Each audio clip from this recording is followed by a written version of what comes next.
Welcome to another episode of The Breakdown. I'm Savanna Collins, joined by Sierra Romero, where we're going to break down some plays that were iconic from the AUSL season, this All-Star Cup. But I want to start with this play with the Bolts.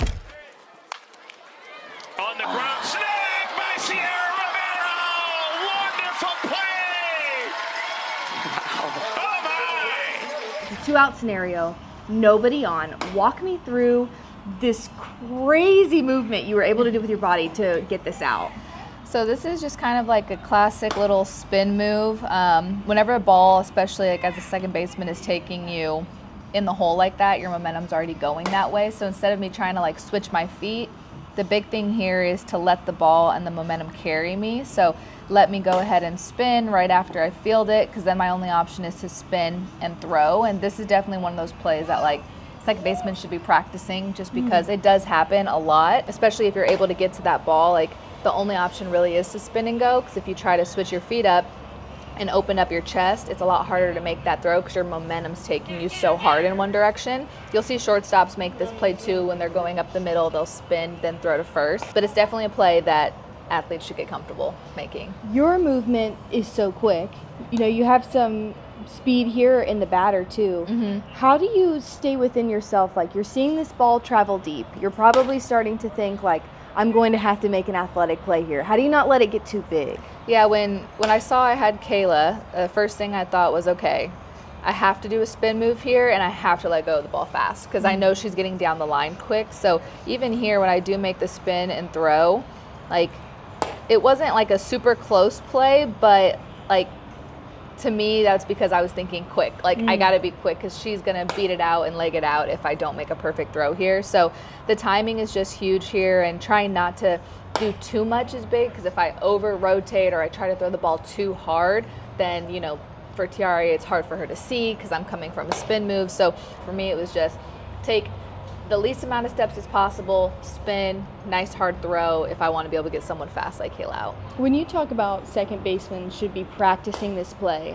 does the body control that you showed in this just come from those reps? Oh yeah, like the only way that you're able to make a play like this is from doing it in practice, because that's where you create that body awareness and how much of a spin do I need, because everyone's body is going to take them in different directions in different ways. So if I were to cut across that ball more, I would maybe need to spin and open up a little bit more. But since I had more of a back angle to it, I don't have to open up as much. And like, you only realize that as an athlete from practicing it, you know, during practice, or even if you're just doing reps on the field, and you can make certain balls become a spin move. So it's really just getting comfortable doing that twist, figuring out what the footwork feels like, what it looks like, but then also what does my visual look like once I turn and look at first? Like, where should I be looking in that spin moment? Because otherwise you spin and next thing you know, you're looking up at the crowd, or you're looking in some weird spot. So just getting your body awareness down so you know where to look, you know what your body feels like, and you know what your footwork should feel like.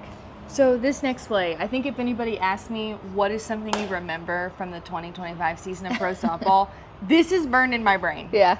My thing is like, make this into a logo. Somebody print this out, embroider it on stuff. I should try. Because, I mean, when this happened, it just, everybody gasped. Sierra Romero! Did she? She did! What a play! Sierra Romero, known for her bat, shows off her glove. Take me through it, what you were feeling, looking for, and I'm sure it's going to come down to you practice this.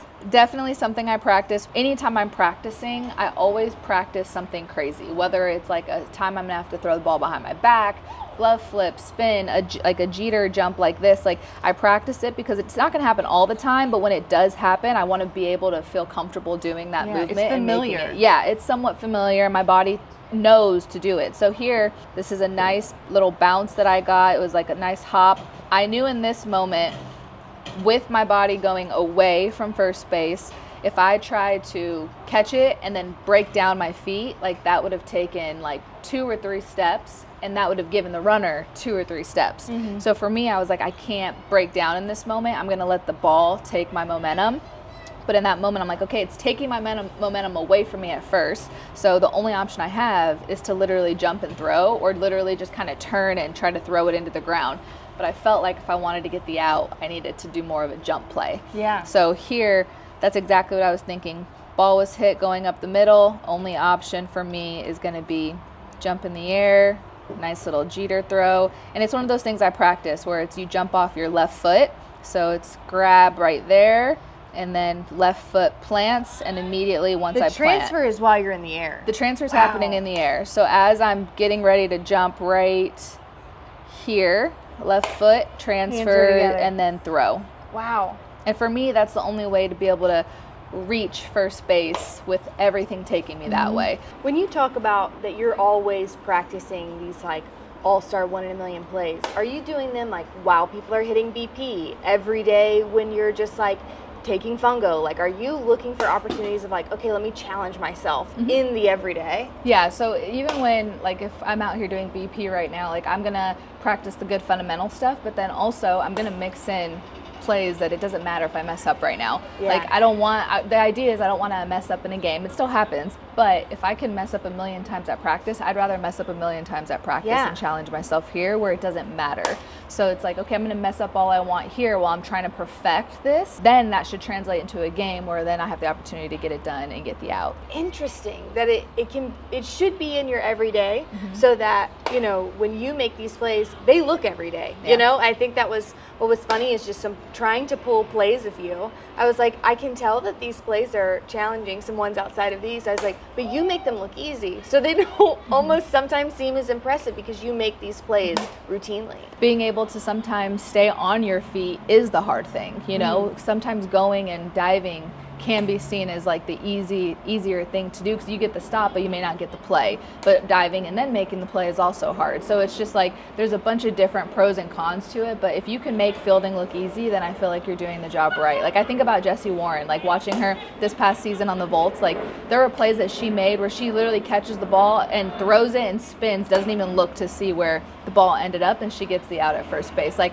that only happens from her doing those random crazy movements in practice. When did you feel like throughout your softball career in practice that you started to make that transition? Like fundamentals are set, like maybe it was even at a young age, like let me start to try and push the boundaries of what I'm capable of doing. I started doing that from as young as I can remember of like, I don't even know, like travel ball, T-ball, like I was just always trying different things. Like, 'cause I remember seeing the Jeter play when I was young, like, and then just trying to do it and it not looking very pretty and it not being very athletic, but like I always tried to do those movements.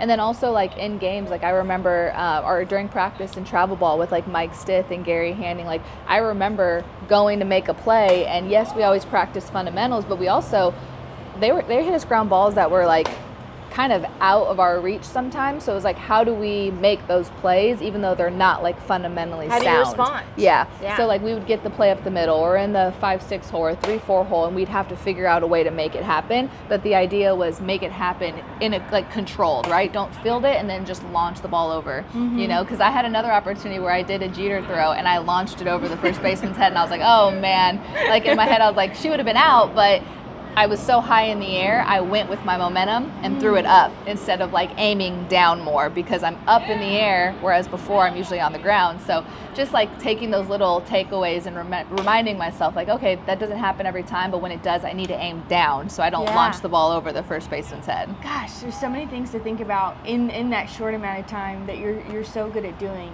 You know, when you think about kind of just like your almost portfolio of work, which is, you know, years and years of like what you've shown that you can do, particularly as just an elite middle infielder. What do you hope that like your signature thing is? Maybe it's not a certain type of play, maybe it's an ability or something that you really pride yourself in. On defense specifically? Yeah.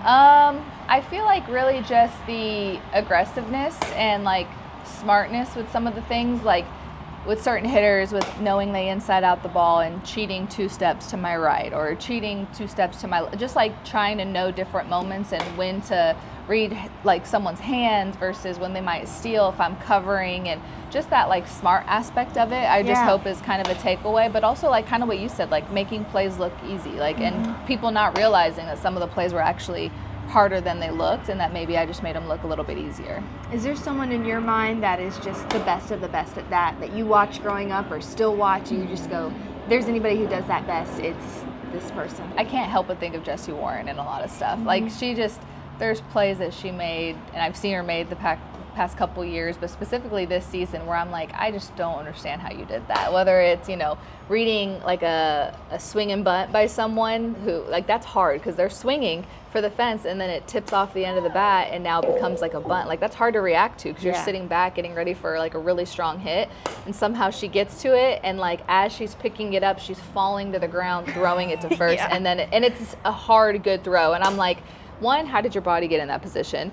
Two, like, I know how hard it is to make a play to first when you're running away from the bag. Like, she's running in the opposite direction of the bag's over here, and she's picking it up and then throwing it that way. So it's just like, I know how hard that is, and to see her make it and then just get up like it's an everyday thing. Like, in my head at second, when I catch a ball like that from her, in my head I'm like, what the heck? Like, what? How did you just do that? You know, we've had her on the breakdown before, and I think we have to do her again. Yeah. Like, it's just like, I'm thinking of the plays you're mentioning. I'm like, we got to talk about those again. She's had so many, especially, I can't help but think about the ones that she's had this year where even like a bunt towards first base, and we were in like a one back, so our first baseman is staying back, and she beat out the pitcher there, and she's all the way across the diamond, and she's fielding the ball like bare hand and throwing at the same time, and then falling to the ground because she has to let her momentum take over. If she tries to like stop herself in that moment, she probably doesn't get the out at first, and it's too slow of a play. So instead, she's like, I'm going to pick this up, and I'm just going to fall as I throw, and then she gets the runner out. And